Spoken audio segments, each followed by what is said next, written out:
Today we learn area and diameter of a square. So first you know what is a square. So a square is a polygon.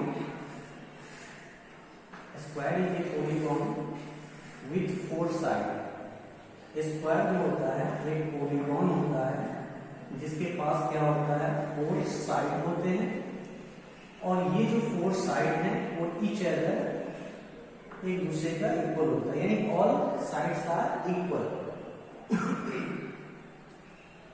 And you see here diagonals are also equal, diagonals are also equal and all angles are 90 degree, all angles are 90 degree. तो in a square, first you know in a square जो होता है जिसे हम लोग हिंदी में वर्ग कहते हैं, ठीक है. In a square you see here in a square, yeah, if you write the property of a square then you see here AB parallel CD. AB जो है, ये जो AB है वो आपका CD का पैरेलल है. दूसरा प्रॉपर्टी क्या है कि ये जो आपका BC है वो AD का इक्वल है. AD जो है वो पैरेलल है किसका, BC का. BC का क्या है, ये पैरेलल है. पैरेलल आप लोग जानते होंगे या अगर नहीं जानते हैं तो नेक्स्ट वीडियो में उसको डाला जाएगा कि पैरेलल वो लाइन होता है जिसके बीच का डिस्टेंस जो होता है वो सेम होता है और वो कभी भी एक दूसरे को इंटरसेक्ट नहीं करता है. एक्सटेंड करने के बाद भी जब हम उसे बढ़ाते हैं दो लाइन को तो कभी भी वो एक दूसरे को इंटरसेक्ट नहीं करता हो, तो वैसे लाइन को हम लोग पैरेलल लाइन कहते हैं. और ये जो सिंबल है वो पैरेलल का है. तो यहाँ देखिए कि ये जो AB है वो CD का पैरेलल है और साथ में ये जो AD है वो BC का पैरेलल है. और आप हमेशा ये याद रखेंगे कि स्क्वायर का ऑल साइड जो होता है वो इक्वल होता है. It means AB equal to BC equal to CD equal two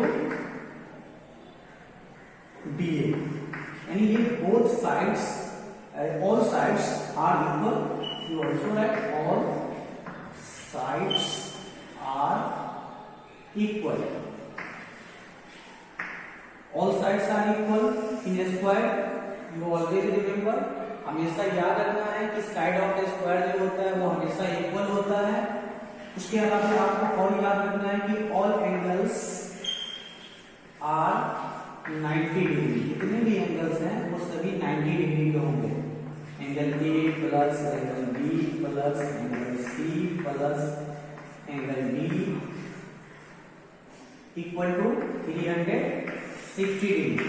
means the sum of total angles of a square is 360 degree and all angles are equal, so all angles are 90 degree. So you write angle A equal to angle B equal to angle C equal to angle D equal to 90 degree. Okay. And diagonals you see here AC equal to BD. BD, it is diagonals.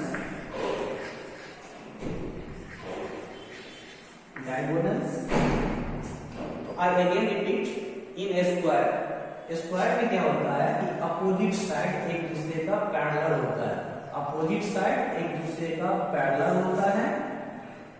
दूसरी बात, opposite side एक दूसरे का parallel होता है. All sides जो होते हैं वो क्या होता है, इक्वल होता है, एक दूसरे का इक्वल होगा. जितना AB होगा उतना ही BC होगा, जितना CD होगा उतना DA भी होगा, यानी ऑल साइड्स इक्वल होता है. ऑल एंगल्स भी जो है वो 90 डिग्री का होता है. 90 डिग्री का क्यों होता है, क्योंकि ऑल एंगल्स जो होता है वो इक्वल होता है. All angles are equal, so all angles are 90 degree. जितने भी एंगल है वो सब इक्वल होता है, इसीलिए ये जो एंगल है ए हो या बी, सी और डी, ये सभी जो होगा वो 90 डिग्री का होगा, ठीक है। और अगर हम सम निकालते हैं angle A plus B plus C plus D का, तो वो 360 डिग्री होता है, ठीक है। अब क्या है कि ये जो डायगोनल होता है, ये क्या है आपका डायगोनल है, और ये जो डायगोनल होता है ये आपका क्या होता है, इक्वल होता है। तो ये था आपका प्रॉपर्टी ऑफ स्क्वायर। स्क्वायर के पास क्या गुण है या क्या प्रॉपर्टी है। तो पहला चीज तो ये था कि आपको स्क्वायर के बारे में जानना था कि स्क्वायर एक पॉलीगॉन है। स्क्वायर एक पॉलीगॉन है जो फोर इक्वल साइड्स का बना होता है, ठीक है, जिसका ऑल एंगल्स इक्वल होता है, ऑल साइड इक्वल होता है, डायगोनल इक्वल होता है, और अपोजिट साइड जो होता है वो ईच अदर पैरेलल होता है, ठीक ना।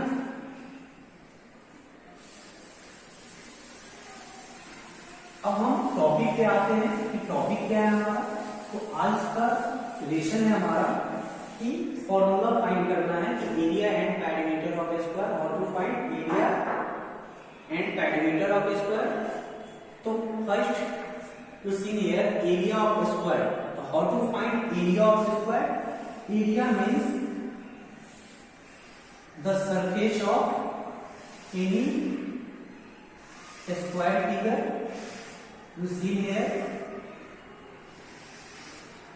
this is called area.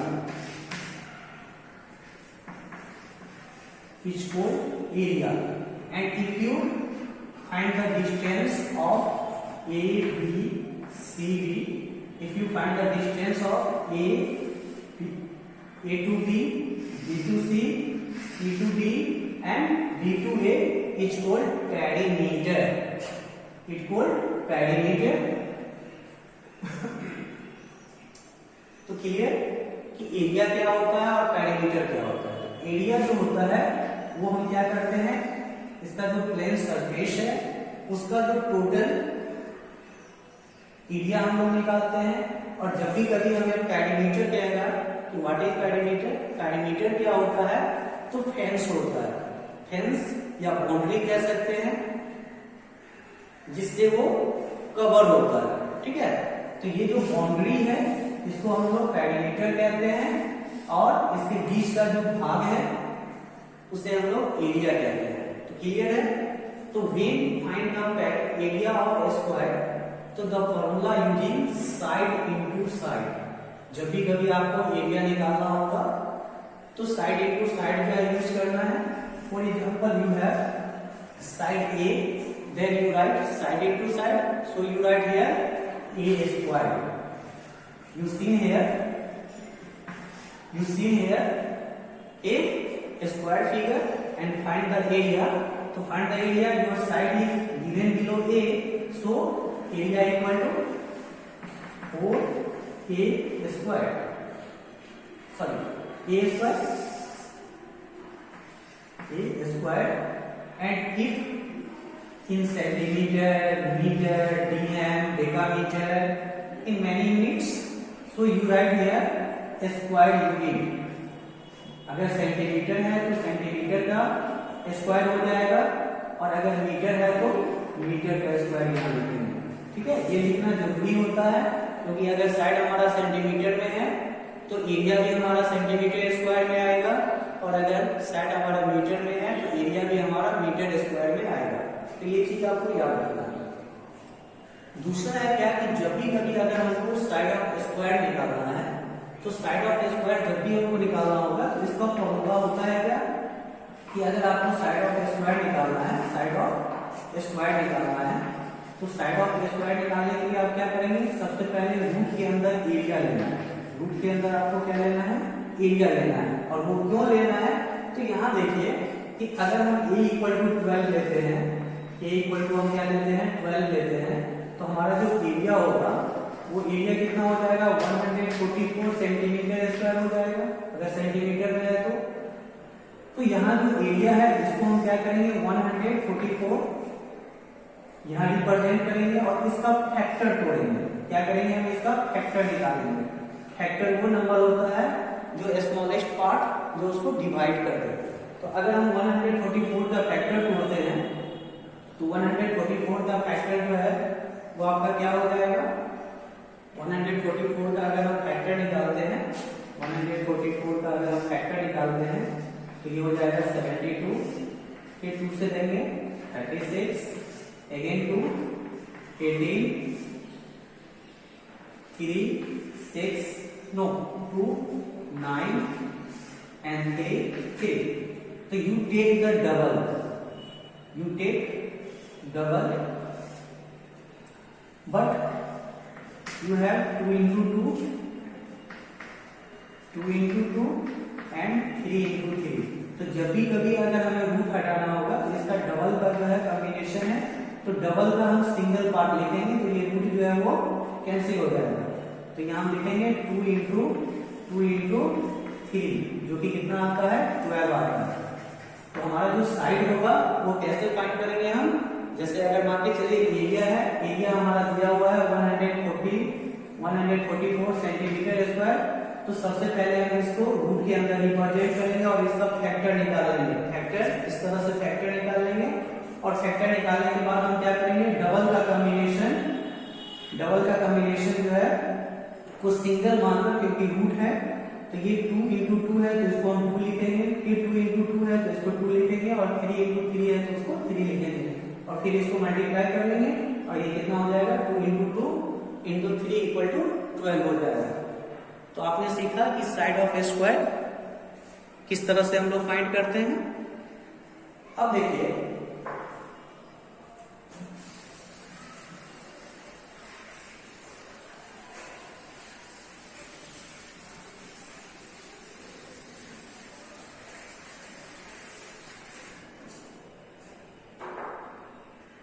अब हमारा थर्ड फॉर्मूला है कि डायगोनल किस तरह से फाइंड करते हैं। थर्ड क्या है हमारा कि डायगोनल क्या होता है। तो डायगोनल वो पार्ट होता है जो क्या करता है, अपोजिट एंगल को इंटरसेक्ट करता है। अपोजिट एंगल को क्या करता है, इंटरसेक्ट करता है, एक दूसरे को क्रॉस करता है।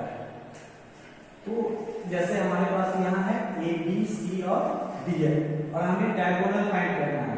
ये जो डायगोनल है ये डायगोनल हमको फाइंड करना है।